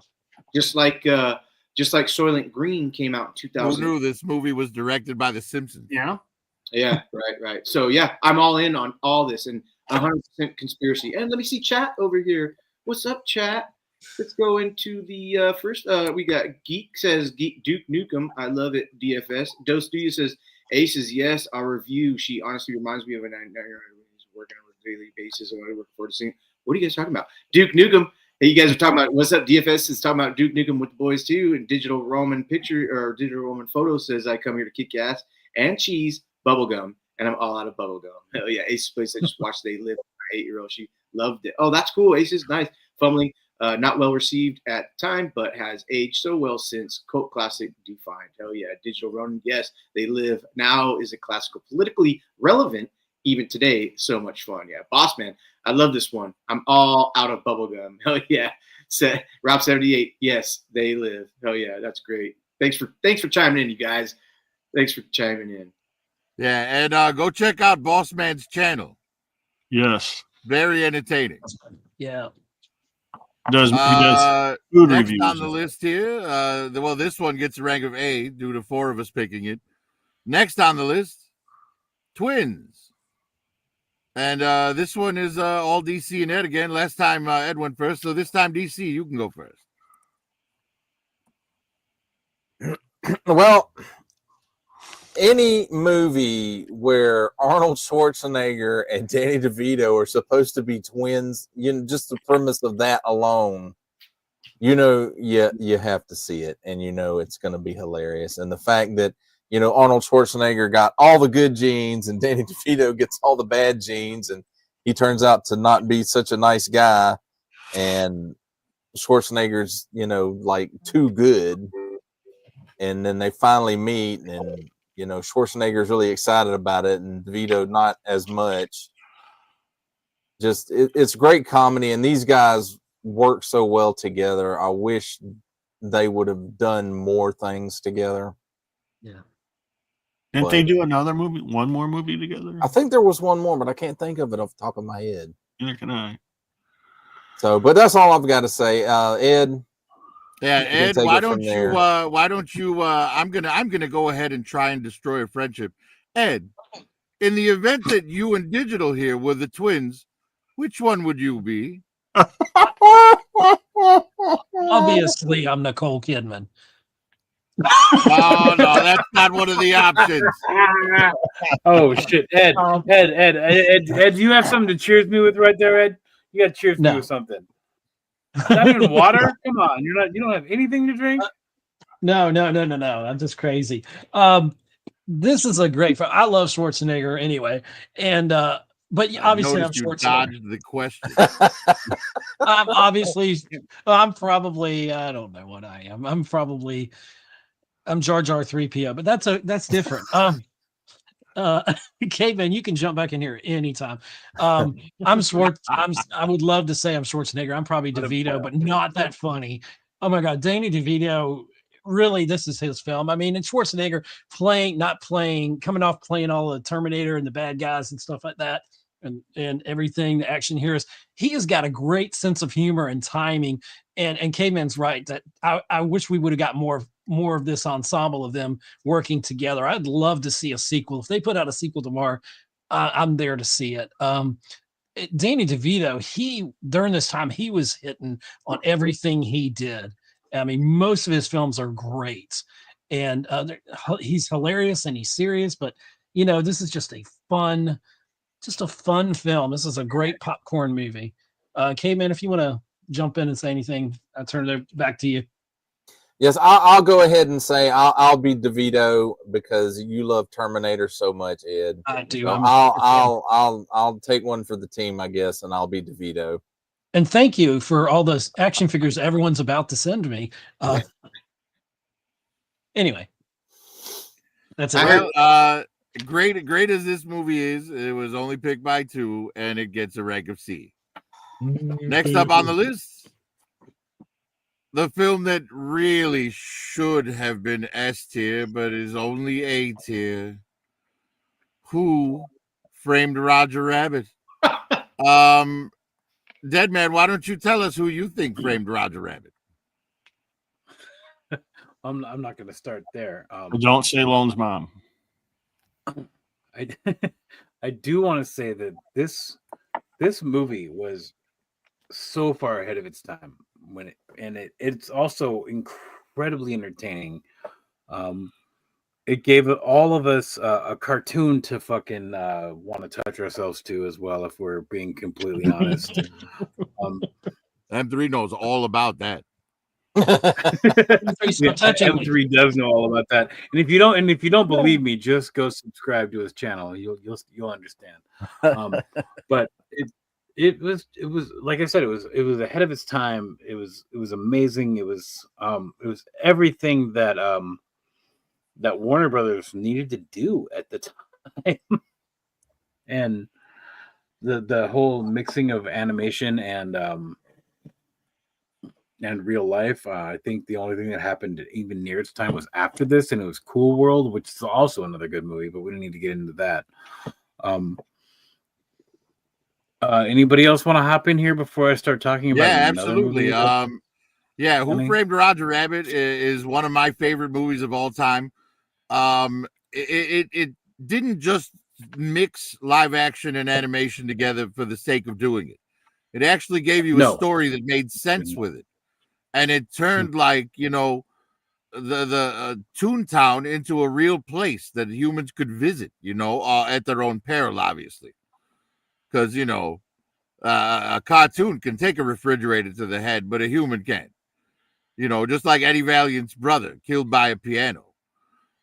But, this movie is something special.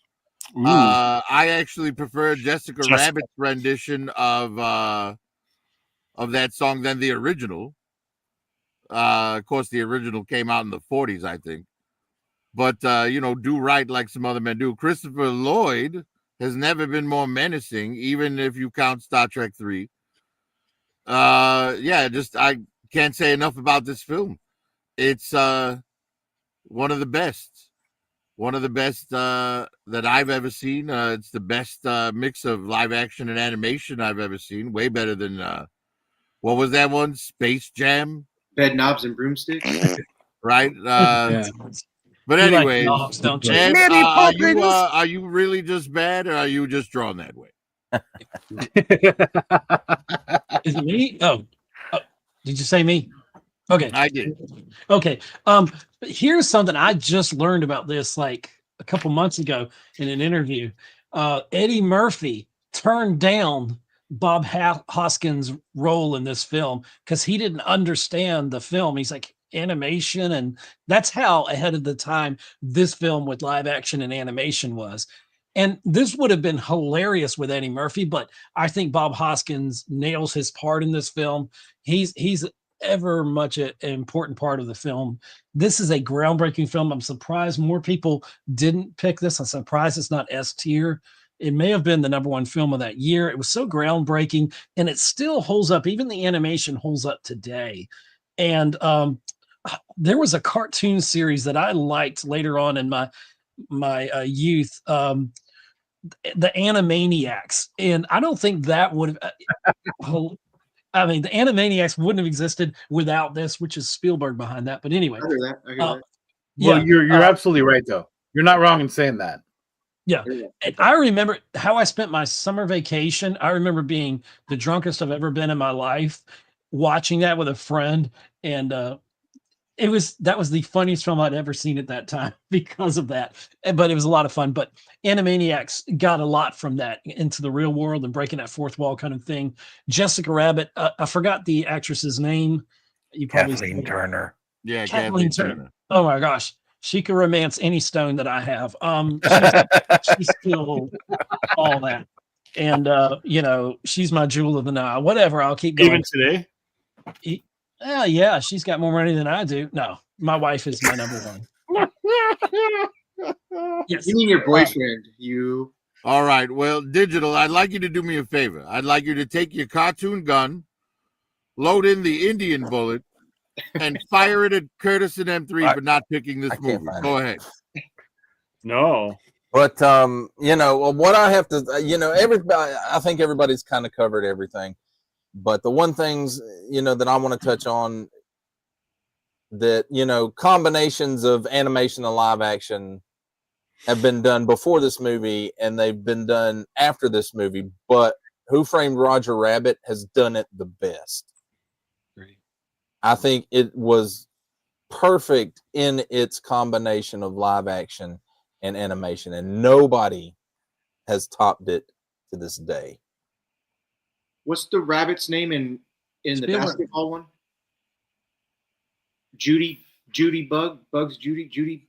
Yeah, we're talking about Roger Rabbit, not your furry infatuation. But and the fact that Toontown and they had cartoons from different studios were all in it. Mickey Mouse and Bugs Bunny together. Right. If Probably you were ever the only interested in time seeing- you will ever see that. Yeah, if you're ever interested in seeing Disney and Warner Brothers sharing the screen, this was probably your only opportunity. Yeah. Exactly.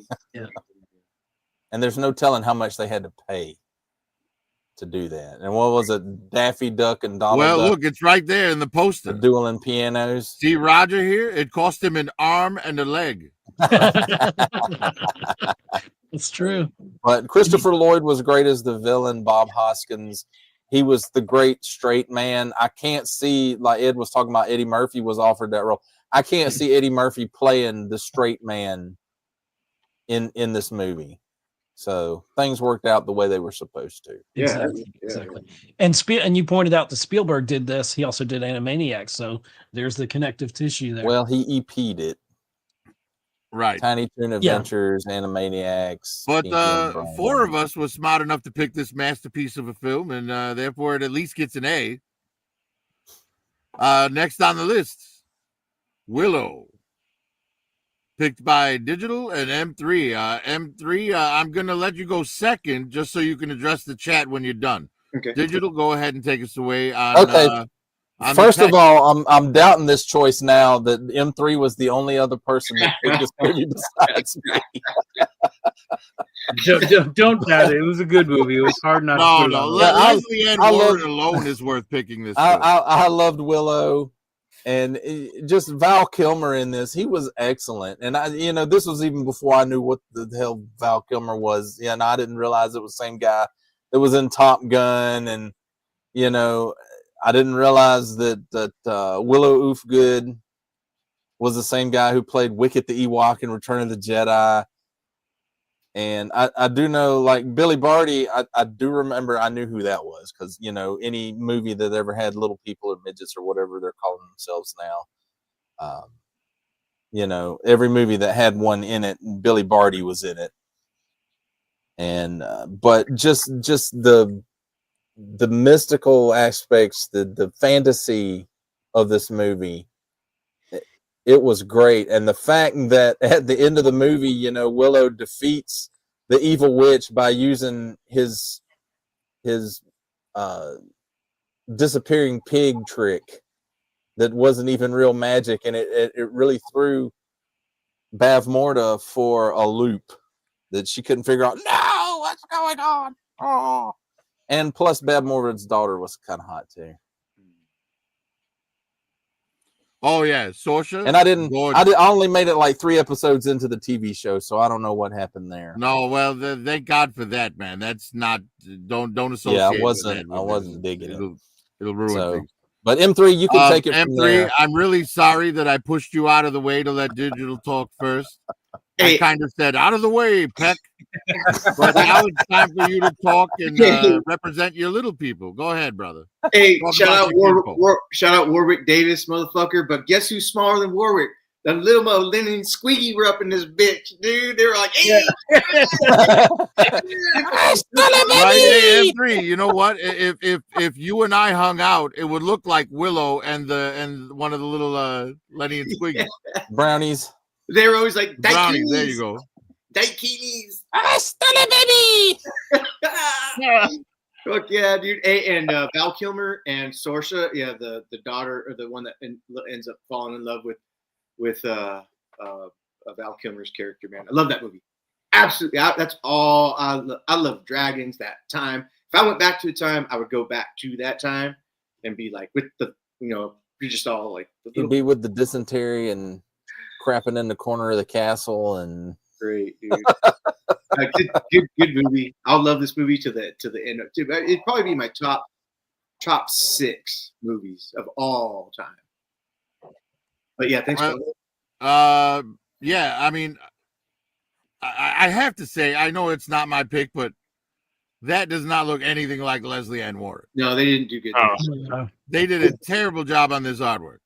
That's M3, before we move on, why don't you address the chat?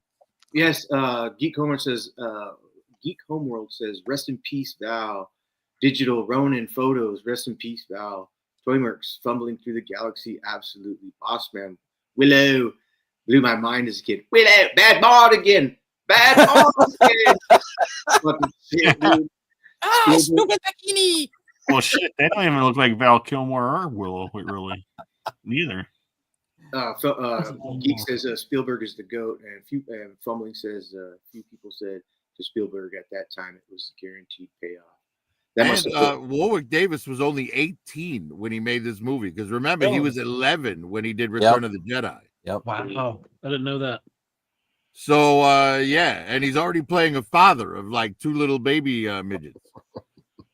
I'm sorry, not midgets, Pecs. But it was picked by 2 people, and therefore it gets a rank of C. Get out of the way. Yes, and before we move on, I don't know if M3 realizes this or not when he's reading the chat, but you know that Geek Homeworld, that's Ed, right? Yeah, that's me. That's okay. Right? He's only typing things in there to work you like a puppet. I think what you meant to say was like, share, and subscribe. Like, share, subscribe. The last film of the night, folks. This is the last one. Oh, yeah. Young Guns. Picked by Digital Caveman and Curtis. Curtis, you haven't gone first in ages. Go right ahead, my friend. Tell us how big those chickens are. Bang, bang, pew, pew, bang, pew, pew, pew, pew, bang. I just explained the whole movie. Pretty much. Yeah. Regulators. You forgot to tumble out the window in the box and then open up and bang, bang, pew, pew. Yeah. All right. So like this came out, I think, 93 or not 93. It came out in 88, man. We're on 88. My bad.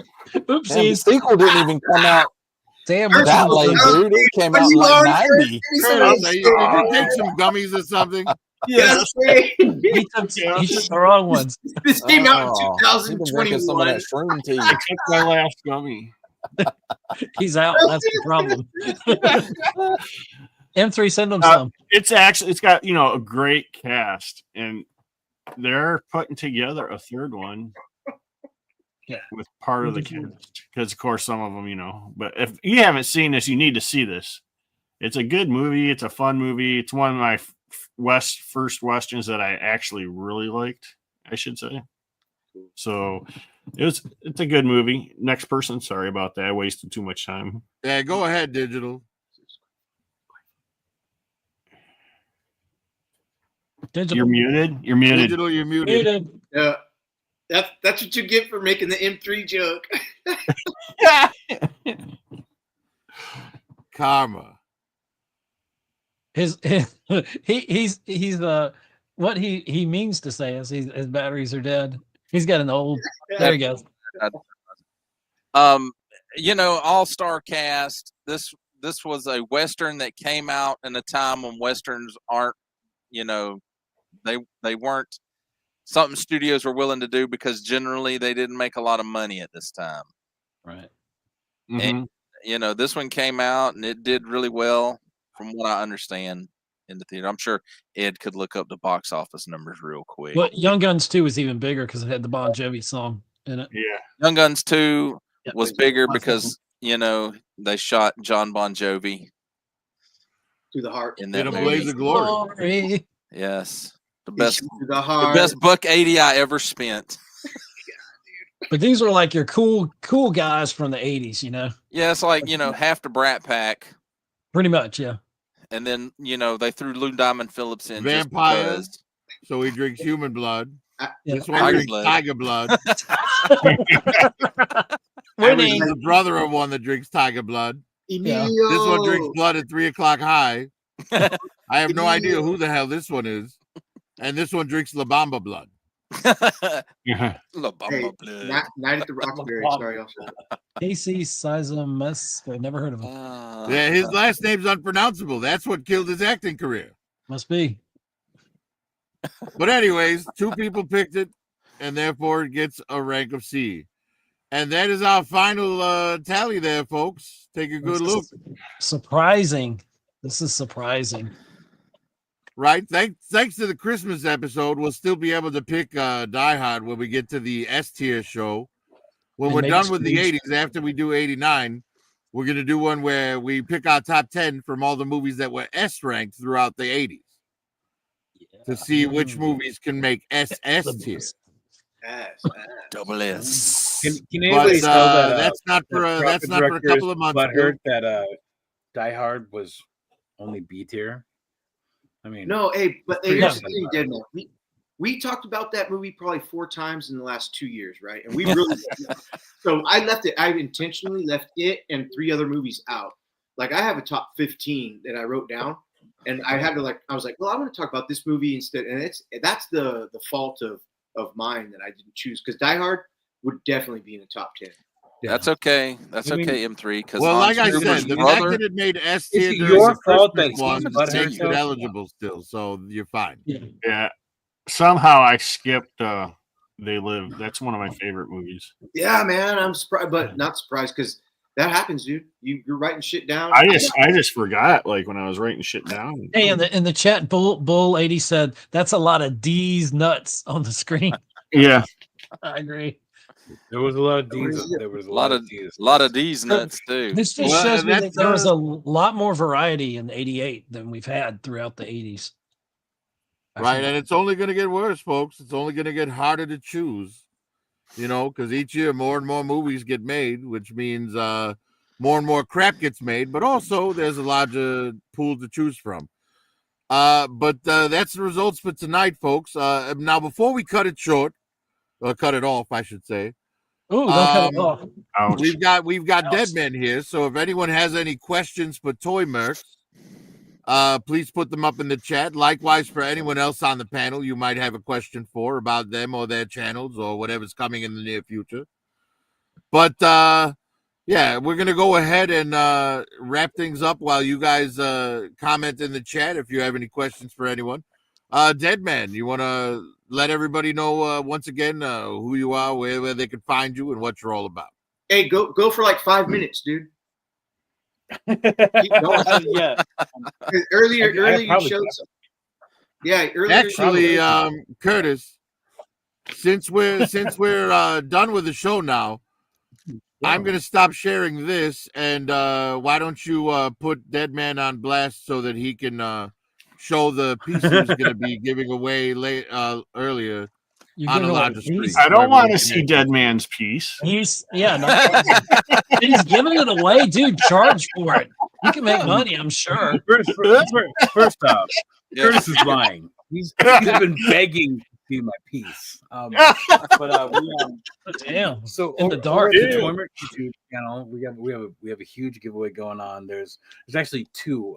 Toymark hit 5K on Instagram, so we're doing a giveaway, and we're doing an Instagram based giveaway where you basically just have to comment and and follow the page and all that. Like, share, and subscribe. And then we're going to be announcing that giveaway the winners to that giveaway anyway on it's next month on the 21st, Wednesday at 6 p.m. Well, I mean, the show starts at 6 p.m., but that's not when the winner is going to be announced. But the show starts at 6 p.m. And for that giveaway, I can show you we're giving away this brand new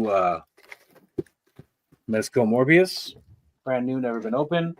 And Ooh. this Mythic Legions, which I can't find right now because it's dark as shit in here. So anyway, so yeah, there's Mythic Legions there, and then Which one is it? I might have one handy. it's It's the carrying Green cross. Skeleton. The Is it Green this dude? Skeleton guy. I don't know. I Never can't known. see you. Before we switch Oh, over to well. digital to see if That you is got true. your skeleton, show us the But anyway. motorcycle again. Yes. The So motorcycle yeah. you showed earlier. Also, this is the grand prize for the giveaway on the 21st, which is this giveaway is YouTube Oh, wow. based. Have to be a YouTube. You have to be watching the show in order to win this.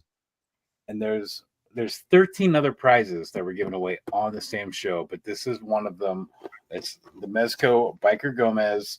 It is brand new. It has been open, however. And that was just enough for me to decide that it did not fit in with me personally. I bought it for myself, and I'm more of a horror photographer, and I couldn't find the horror in this. It is super cool. There's a lot going on. It's awesome. He's on that motherfucker, dude. Yeah, that thing's amazing, man. I'm definitely going to be watching that night. Yeah, it's a good it's a great fucking toy. It really is. It was pretty expensive, but it's either I sold it or I gave it away. And since Toymerks hit 5K, I figured fuck it, I'll give it away. You know. Nice. Yeah, there's a lot of cool shit in there. He has a whiskey bottle in here that's the hardest part for me to give this away because he comes with a whiskey bottle, and you can open the bottle up and take the whiskey out, so it's an empty whiskey bottle or it's half full. And I really don't want to give that away, but I'm gonna do it anyway.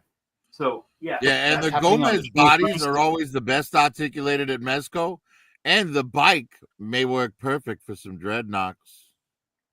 Oh, the bike would be really good for some dreadnoughts. It's a nice bike. I opened it up and the bike sat next to me for a couple of the bike with Gomez on it sat next to me for probably about 2 weeks, and I was just like, I don't want this. I don't see myself ever taking a photo of it. I don't want it. And honestly, that's here's a little backstory. I actually bought this figure to put this head sculpt on that body and thinking maybe that I would like it. And getting it in hand and looking at the back of it, I decided it wouldn't work out with the coloring and all that, and I didn't want to paint it. So I just figured, fuck it, I'll just give it all away. That's cool, man. Wait a Well, minute. that's very Yeah, so generous. go follow the Toymerks YouTube.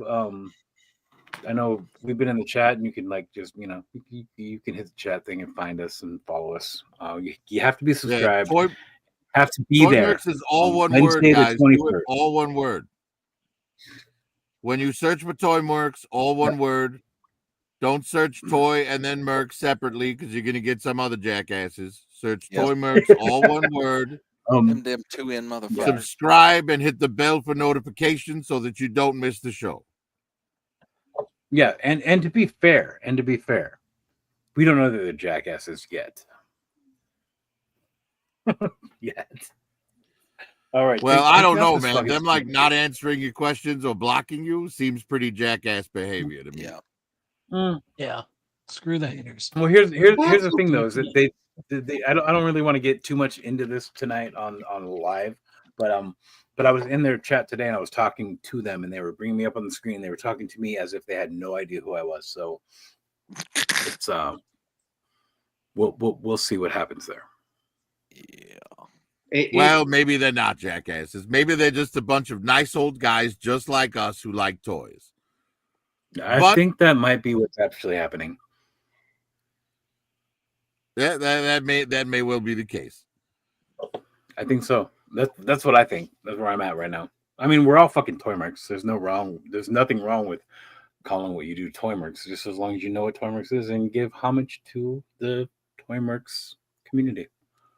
Homage. I believe somebody had a question for you in the chats. Question for Toy Mercs.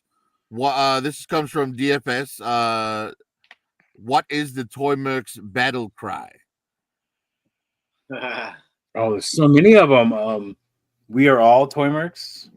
Toy Mercs are Legion. And my favorite one of all is have fun, be creative, and don't be dicks to each other.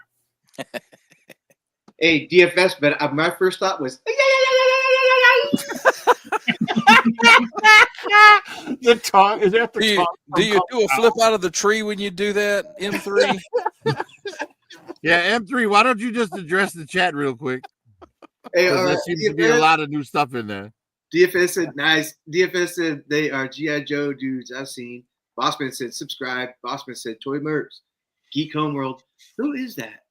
I'm sure That's me. That's me, dude. Oh, I was gonna say I thought maybe he might be really good looking. There's a Geek Homeworld. It says Ed, Geek of Geek Homeworld. It Ed says of it right Geek there. Homeworld. You heard him talking about dicks and all that, and you just got Boss signed. man, It's subscribe. okay. Ace's Place said old school. Fingers crossed. Fumbling through the galaxy said, oh, Biker Gomez, firefighter. Digital Ronin says, winners announced Wednesday, the 21st on Mercs Live. Old school said, Aces, hopefully it's good. Aces said, pretty sure Emilio. And I was like, Emilio. Confirmed it. And then back to the DFS. Right on, you guys. Thanks for being here, you guys. That's fucking cool, man. That's great. Yeah, don't forget we have giveaways as well. Wait, our buddy Cobra Clan just jumped in and said, hey guys, thanks for inviting me to your party. Yes, Cobra Clan. What do you mean, our buddy? Yeah, what do you mean? I've only talked to that guy one time. He was in there earlier. He was that other guy. All right, well let's not turn it into that. Let's not turn it into that. Yeah. We're gonna go backstage in a minute here. Yeah. Ed, why don't you tell us who we are, where we can find you, and we'll wrap it up. Okay, I'm Film, TV, and Tech. We talk it. Usually stream on Saturdays or whenever the hell I feel like it. Caveman knows that. I'm like, you up for live streaming? He's like, yeah, maybe. But anyway, so youtube.com at Geek Homeworld 4248. I just hit 92 subs. I know that doesn't sound like much, but I've been growing my YouTube in the last year. So I went from 23 subs now to 92. So thank you all for listening, like, sharing, subscribing. I've been doing all this since 08. But anyway, thank you. Please check me out. And thanks for Prophet for a fantastic show as usual. And everybody in the chat, thank you guys as well. Nice. Digital.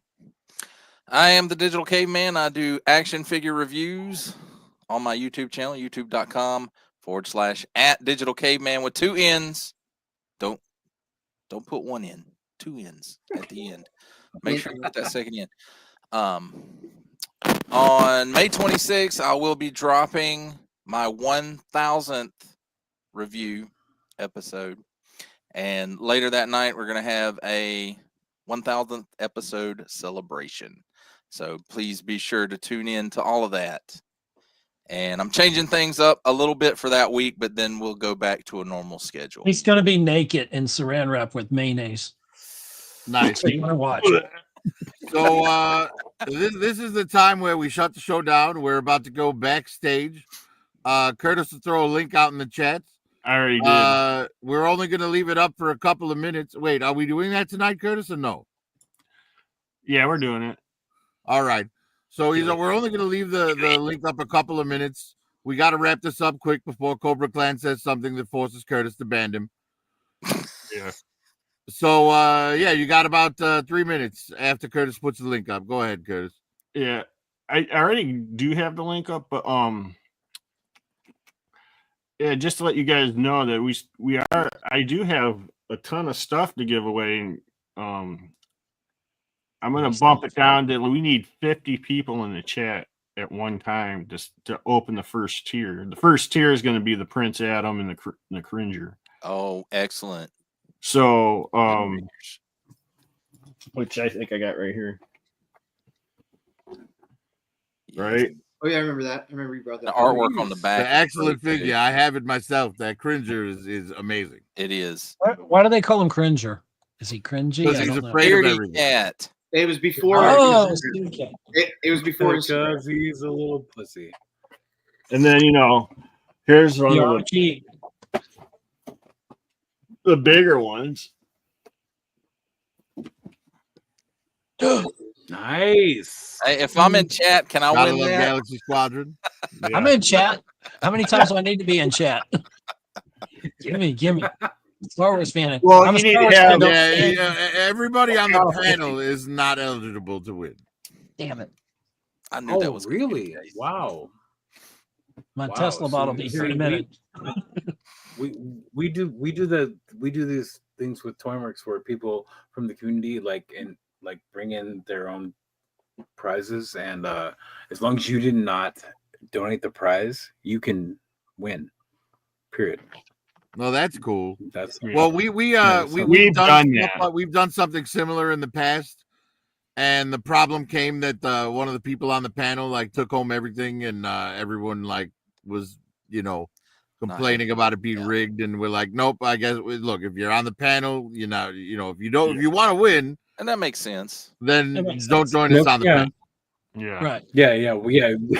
We definitely don't bring everybody on with us, but I think I won something last time. We love people that are active in the chat. Yeah. Doesn't we matter. do. Absolutely. And the thing is, I'm definitely not here for getting the subs and stuff to make money, because I'll never take any money from YouTube because I don't want to deal with all that BS. I'm just trying to help out my don't want to buddies deal here. with extra taxes. Yeah, I just want to help out my buddies here that have their own channels that might be trying to do that or whatever, So that's the reason why. I'm just trying to. We're all here to make sure M3 gets more eggplants. Yes. All right, folks. Well, we're right at the 2-hour mark, so we're gonna go ahead and jump it off Oh, right off the cliff well, I don't know you that well. and crash into the backstage like Thelma and Louise. Except we're not gonna die, hopefully. And one of our But, people here. yeah. Anyone who wants to be on, click that link. And beyond that, I'll just say good night and thank you everyone for coming and commenting in the chat. And we'll see you guys for 1989 at the end of May. Yeah, thanks, guys. And remember, God bless. Ace will be our special guest on that night. Ace's Place 22. Okay. So check out his channel and subscribe as well. And we'll see you all next time. Y'all be safe. Love, peace, and hair grease, and God bless you all. Sexual chocolate.